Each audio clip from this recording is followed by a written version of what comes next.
Look at the system. God is very upset, cause America owes and using us to pay its debt.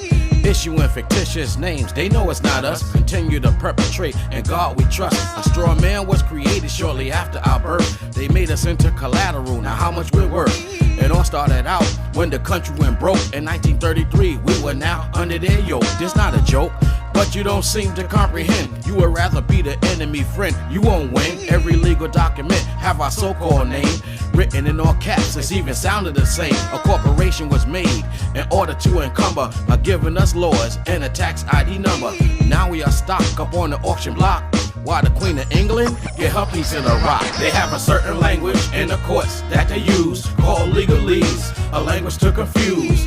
Just like the codes that we have in the streets. When it come to the courts, the judge and lawyers got us beat. They will cause you to make a verbal contract with them, unaware, and this is the way we get condemned. If you know like I know, you will free yourself and stop being afraid because he threatens you with wealth. Now we appear in British courts cause we get on our consent, unaware. Now we face the judge upon the bench, but in German translate, the word bench means bank. He capitalized off the title of judge as his rank. Every document, our golly name doesn't appear. When it come to standing up to the judge, many fear like the cowardly lion from the Wizard of Oz. Some of us have the knowledge, but we don't have the heart. It went from U.S. Constitution to Federal Corporation, Title 28, 3002 the confirmation. A code that violates the U.S. Constitution, contradiction, so it causes a confusion. I see what was meant by the yellow brick road.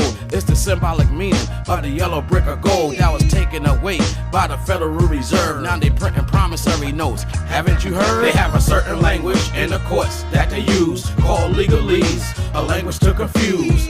Just like the codes that we have in the streets. When it come to the courts, the judge and lawyers got us beat. They will cause you to make a verbal contract with them, unaware, and this is the way we get condemned. If you know like I know, you will free yourself and stop being afraid because he threatens you with wealth. Politics? I don't think so. It's politics. The ones who overthrew the government were really sick. They created a smoke screen to keep us unaware of what's being planned, and so we end up unprepared. When we look in one way, they are planning other shit. When all said and done, they the ones who benefit. They are keeping us focused on the local news. But let us look at Israel, who tax dollars pay the Jews. When we do get the news, it's been watered down.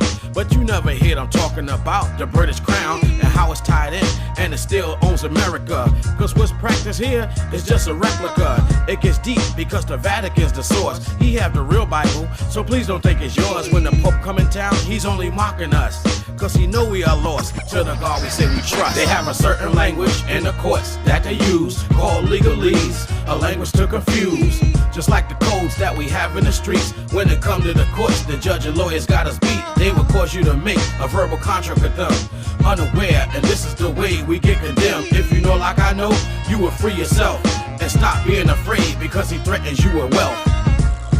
Yeah, that's right. This is supposed to be the land of the free, the home of the brave, not the land of the feet and home of a slave. That's right. What happened to this land is your land and this land is my land? If it's both of our land, why am I paying you? That ain't happening. I'm sorry. Forget that. Not only that, the 13th Amendment abolished slavery, and Article 4 in the Declaration of Human Rights forbid all forms of slavery. You feel me? Sound like you violating your oath of office.